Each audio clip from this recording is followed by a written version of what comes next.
मैं सोच रही थी कि क्या गठबंधन में दलों के मिलने से दिल मिल जाते हैं, और अगर दिल नहीं मिलते राजनेताओं के तो क्या जनता को ये मिला पाएंगे, खास तौर पे जब इनका मुकाबला प्रधानमंत्री मोदी जी जैसे नेतृत्व लेड भारतीय जनता पार्टी के संगठन से हो। एक ऐसा संगठन जहां पर कार्यकर्ता पहले है और हर बड़ा नेता कार्यकर्ता पहले है, नेता बाद में है। और वो जो शक्ति संगठन की है, वो जो शक्ति प्रधानमंत्री मोदी जी के नेतृत्व की है, उनके सामने ये जो बेजोड़ गठबंधन है, इससे क्या लाभ मिलेगा। लेकिन हाँ, ये जरूर दर्शाता है कि घुटना टेक राजनीति किसको कहा जाता है। और ये घुटना टेक राजनीति, जिसका सम जीरो सम वाली राजनीति है, वो सबके सामने है। मैं और सोच रही थी कि किताबों की बात छोड़ दीजिए, किताबों के पन्ने पलटते हैं, लेकिन यहाँ तो लोग राजनीति के चक्कर में सिर पे खड़े होकर पांव ऊपर करके खड़े हो जाते हैं, और ये दिखाई दे रहा है। मतलब वो शीर्षासन दिख रहा है, और वो शीर्षासन दिख रहा है क्योंकि पांव पे चलने की और खड़े होने की औकात खत्म हो गई है, वो शक्ति खत्म हो चुकी है। और वो जो अशक्त पार्टियां हैं, वो किसी तरीके से अपने आप को शक्ति प्रदान करने के लिए इस तरीके की हरकतें कर रही है। मैं आपको इतिहास के पन्नों से कुछ चीज बताना चाहती हूँ। मैं आपको याद दिलाना चाहती हूँ 2013। मैं आपको याद दिलाना चाहती हूँ 2013 का वो सबब जिस समय पर आम आदमी पार्टी ने कहा था कि कांग्रेस पार्टी जो है भ्रष्टाचारी पार्टी है, और इस भ्रष्टाचारी पार्टी के साथ इससे बड़ी भ्रष्टाचारी पार्टी कोई और हो नहीं सकती। और केजरीवाल ने ये तक इंटरव्यू में कहा था कि एक दो मंत्रियों को छोड़ दो, सारे के सारे कांग्रेस पार्टी के अंदर भ्रष्टाचारी बैठे हैं, और लिस्ट तक जारी की थी। और मुझे लगता है कि वो लिस्ट आज पढ़ना जरूरी है। उस लिस्ट में शामिल थे कि आम आदमी पार्टी की लिस्ट में सबसे पहले कांग्रेस के उपाध्यक्ष थे उस समय राहुल गांधी, यूनियन मिनिस्टर थे कपिल सिब्बल, सुशील कुमार शिंदे, वीरप्पा मोइली, जी.के. वासन, सलमान खुर्शीद, कमलनाथ, श्री प्रकाश जायसवाल, फारूक अब्दुल्ला, एनसीपी के चीफ, और शरद पवार। फनी जो है वो ये बात है कि आज 10 साल बाद इन दोनों के बीच में कंपटीशन चल रहा है कि कौन ज्यादा भ्रष्टाचारी है। हम तो उस समय भी भ्रष्टाचार के खिलाफ थे और आज भी हम भ्रष्टाचार के खिलाफ हैं, लेकिन भ्रष्टाचार के आंदोलन को जिसको भाजपा ने शुरू किया, और असलियत में झाड़ू को थामने वाला हाथ पहले भी कांग्रेस का था और आज भी कांग्रेस का है। उसी हाथ ने इस झाड़ू को संभाल रखा था। उदाहरण मैं आपको बताना चाहती हूं कि कपिल सिब्बल खुद कानून मंत्री थे, जिस समय पर उस समय के कानून के मुताबिक झाड़ू का सिंबल एक नई पार्टी को, जिसने अपना बहुमत प्रूव ना किया हो, मिल नहीं सकता था। और ये बात मैं पहले भी कई बार कह चुकी हूं। अगर आपको याद हो कि एक बार भारतीय जनता पार्टी से उमा भारती जी अलग होकर उन्होंने अपनी पार्टी खड़ी की थी, तो उनको हर सीट के ऊपर अलग अलग निशान पे लड़ना पड़ा था। उगता सूरज वो मांग रही थी, वो उगता सूरज उनको दिया नहीं गया था, क्योंकि इलेक्शन नियमों के अनुसार ये संभव ही नहीं था। लेकिन एक पार्टी झाड़ू, उसको आते ही मिल गया, बिना कांग्रेस के चलते। ऐसा तो संभव ही नहीं था। तो कांग्रेस ने ही इस पार्टी को खड़ा किया था, और इस झाड़ू को जो थामने वाला हाथ था वही हाथ था। और भ्रष्टाचार में भी ये दोनों पार्टियां एक ही हैं, जो कि सामने दिखाई दे रहा है। और उस समय छीण भीण करना चाहते थे, ये शीला दीक्षित की जो राजनीति थी, और इस पार्टी को खड़ा किया गया ताकि किसी तरीके से, गिरगिट का उदाहरण कई बार इनके ऊपर चलता है। तो 2013 के बाद मैं आपको लाना चाहती हूँ 2019 के इतिहास पे। 2019 के इतिहास में इन्होंने बच्चों की कसम खाई थी, और उस बच्चों की कसम में कहा था कि मैं कभी कांग्रेस पार्टी से गठबंधन नहीं करूंगा। तो जो बात मैंने पहले कही थी, किताबों की बात छोड़ो, लोग पन्नों की तरह पलट जाते हैं और अपनी बातों से पलटने वाले जनता के मन और दिमाग से उतर जाते हैं। तो आज ये लोग जनता के मन और दिमाग से उतरे हुए लोग हैं। किसी तरीके से अपना राजनीतिक क्षेत्रफल ढूंढ रहे हैं, लेकिन उस क्षेत्रफल में जनता जो है वो ऐसे लोगों को कभी माफ नहीं करती। और इसके कई उदाहरण हैं हमारे सामने। इसका सबसे पहला उदाहरण है, कांग्रेस पार्टी ने पश्चिमी बंगाल के अंदर सीपीआई के साथ गठबंधन किया और पश्चिमी बंगाल में ये लोग साथ थे और केरल में एक दूसरे के खिलाफ थे। नतीजा आप सब बहुत अच्छी तरह जानते हैं। जो हारे हुए थके हुए लोग हैं उनके बहुत सारे और नमूने मिलते हैं। सबसे बड़ा नमूना उत्तर प्रदेश में मिलता है, और उत्तर प्रदेश में मिलता है कि बुआ भतीजा साथ हो लिए और बाकी लोग भी साथ हो लिए। दिल्ली के अंदर जो 7 की पार्टी थी वो 3 पे उतर गई, 3 पे संभल गई, और उत्तर प्रदेश में 17 से गुजारा चल रहा है। तो और उत्तर प्रदेश के जो नतीजे हैं उसमें भी पता चला कि इस गठबंधन के बाद भी जो लड़के इकट्ठे हो गए थे उसका नतीजा क्या हुआ और बुआ भतीजे का नतीजा क्या हुआ। मैं आपको एक आंकड़ा पेश करना चाहती हूँ। 2019 के लोकसभा चुनाव के अंदर दिल्ली में अकेले भाजपा को 56.86% यानी तकरीबन 57% का वोट शेयर मिला था। कांग्रेस को 22.51 और आम आदमी पार्टी को 18.11।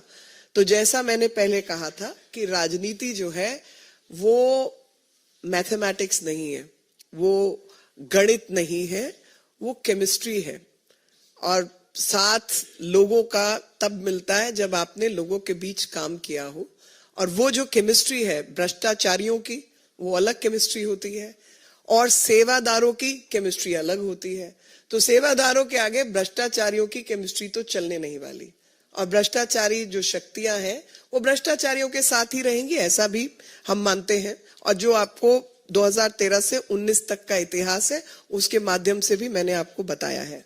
और अगर आप दूसरा मत प्रतिशत देखें तो उसमें आपको पता चलेगा कि आम आदमी पार्टी को दिल्ली के चुनाव में इतना मिला था, मतलब यानी कांग्रेस और आम आदमी पार्टी को अगर मिला भी दिया जाए तो 40.62 का हिस्सा उनका आता है। गुजरात की अगर हम बात कर लें तो 2019 के लोकसभा चुनाव में भाजपा को गुजरात में 62.21% वोट मिले थे, 62% से ऊपर। 2019 में भाजपा को हरियाणा में 58.02% वोट मिले थे, और गोवा में भाजपा को 51.19% वोट मिले थे, और चंडीगढ़ में भी भाजपा को 50.64% वोट मिले थे।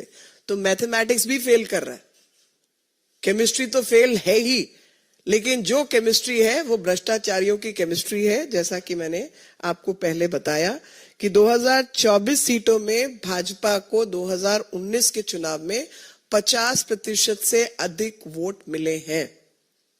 और इस बार जो काम हुआ है 5 साल में, तो ये मत प्रतिशत बढ़ने ही वाला है।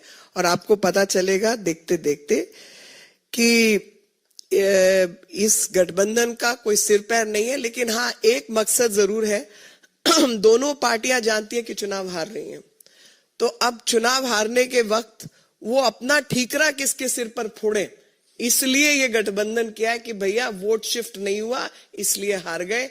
एक दूसरे के सिर पे ठीकरा फोड़ने के लिए ये गठबंधन की घोषणा। और जैसे कि अध्यक्ष जी ने भी कहा कि हम तो चाहते हैं गठबंधन हो ताकि ये मलाल ना रह जाए कि भाई गठबंधन होता तो कुछ फायदा मिल लेता। तो आज जनता के सामने, जनता के दरबार में हम भी जाएंगे और बताएंगे कि काम करने वाले सेवादारों की जरूरत है या भ्रष्टाचारियों की जरूरत है, जो यहां तक कि सिर्फ किताबों के पन्ने नहीं पलटते, अपना ईमान धर्म भी पलटते हैं और लगातार पलटते हैं। चाहे वो राम मंदिर का जिक्र हो, चाहे बच्चों की सौगंध की बात हो, चाहे शीश महल हो, लगातार अपना ईमान धर्म पलटने का काम इन्होंने किया है।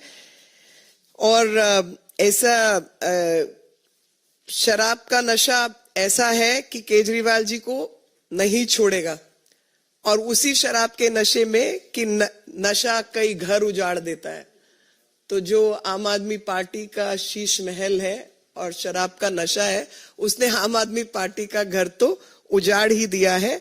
और जो सिमटना है वो हम सब जानते हैं कि किस तरीके से ये असंवैधानिक ताकतें सिमट जाएंगी।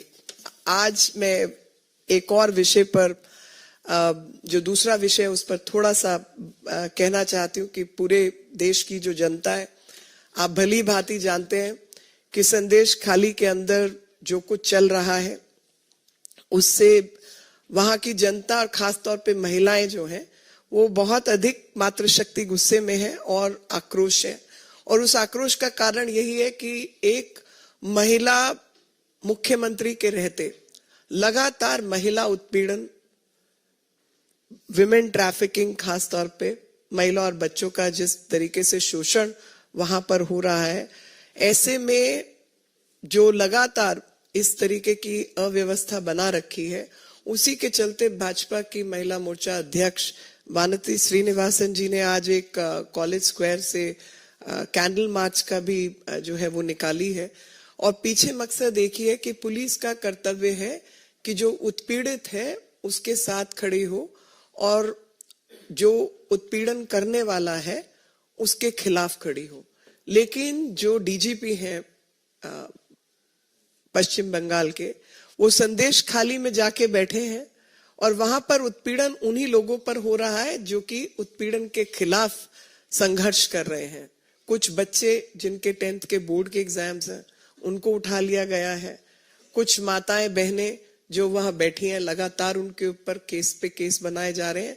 लेकिन शाहजहां, जो कि ममता बनर्जी जी के शासन काल का शाहजहां है, वो बादशाह शाहजहां तो वहीं कहीं कहाँ घूम रहा है किसी को पता नहीं है और उसके खिलाफ कोई कार्रवाई नहीं हुई है। जैसे पश्चिम बंगाल ना होकर पता नहीं कौन सी उसकी बपौती है कि वो अपने तरीके से वहां पर शासन को लताड़ सकता है और चल सकता है। 700 से अधिक महिलाओं के खिलाफ कंप्लेंट दर्ज हुई है और एक भी ऐसा दिन नहीं जाता जहां पर महिलाओं के खिलाफ, बच्चों के खिलाफ उत्पीड़न नहीं होता। पिछले 24 घंटे के अंदर एक नाबालिग जनजातीय बच्ची के साथ और एक 27 वर्षीय महिला के साथ बलात्कार हुआ है और ये बच्ची 9वीं कक्षा की छात्रा थी और हत्या की घटना भी हुई है। आप मुझे बताइए कि किसी भी राज्य में जहां पर ममता नाम की मुख्यमंत्री हूं और उनकी ममता शाहजहां और बादशाह जैसे लोगों के प्रति हो, लेकिन जो उत्पीड़ित बालक बालिकाएं और माताएं बहनें हैं उनके प्रति उनकी ममता ना उमड़े, तो ऐसे शासन का क्या ही कहें और क्या होना चाहिए।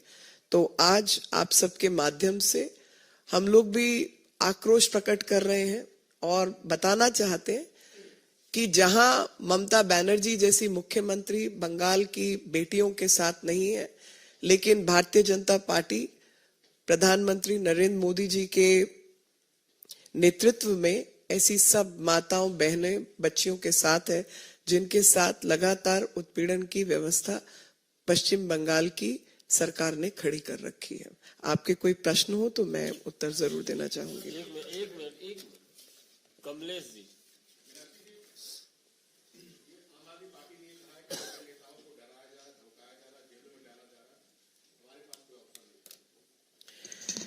देखिए, ऑप्शन तो आप मुझे बताइए कि राम मंदिर के नाम पर जब इन्होंने ये कहा था कि मेरी नानी तो कतई बर्दाश्त नहीं करती कि वो मस्जिद के ऊपर राम मंदिर बनाओ, और ये व्यक्ति उसी मंदिर में चले जाते हैं, बच्चों की सौगंध खा लेते हैं, एफिडेविट फाइल करते हैं कि हम गाड़ी नहीं लेंगे, बंगला नहीं लेंगे, और 53 करोड़ की जनता की गाड़ी कमाई का शीश महल खड़ा कर लेते हैं।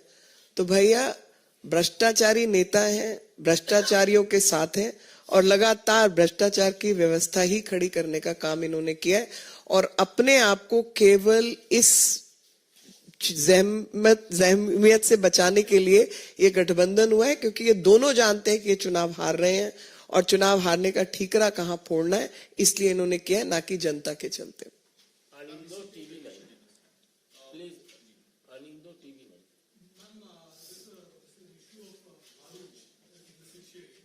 I'm so sorry, I can't hear. In the seat sharing in Bharuch, Ahmed Patel's daughter has said that she feels backstabbed.